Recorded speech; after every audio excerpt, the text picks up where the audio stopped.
Nang pasimula, naroon na ang tinatawag na salita. Ang salita ay kasama ng Diyos at ang salita ay Diyos. Sa simula pa'y kasama na siya ng Diyos. Nilikha ang lahat ng bagay sa pamamagitan niya, at walang anumang nilikha ng hindi sa pamamagitan niya.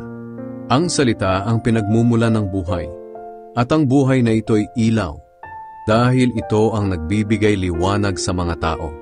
Ang ilaw na ito'y nagliliwanag sa kadiliman, at hindi ito nadaig ng kadiliman. Isinugo ng Diyos ang isang tao na ang pangalan ay Juan. Isinugo siya upang magpatotoo kung sino ang ilaw, upang sa pamamagitan ng kanyang patotoo ay sumampalataya ang lahat ng tao.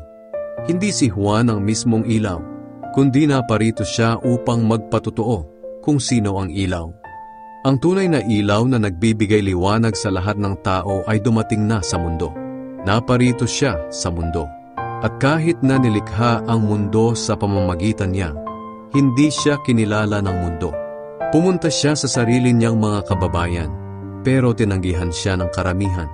Ngunit ang lahat ng tumanggap at sumampalataya sa kanya ay binigyan niya ng karapatang maging anak ng Diyos. Naging anak sila ng Diyos hindi sa pamamagitan ng pisikal na pagkasilang o dahil sa kagustuhan ng tao, kundi dahil sa kalooban ng Diyos. Nagkatawang tao ang salita at namuhay na kasama natin. Nakita namin ang kadakilaan niya bilang kaisa-isang anak ng Ama. Puspos siya ng biyaya at pawang katotohanan ng mga sinasabi niya. Nagpatotoo si Juan tungkol sa kanya, at ito ang kanyang sinabi. Siya ang tinutukoy ko nang sabihin kong, may isang darating na kasunod ko.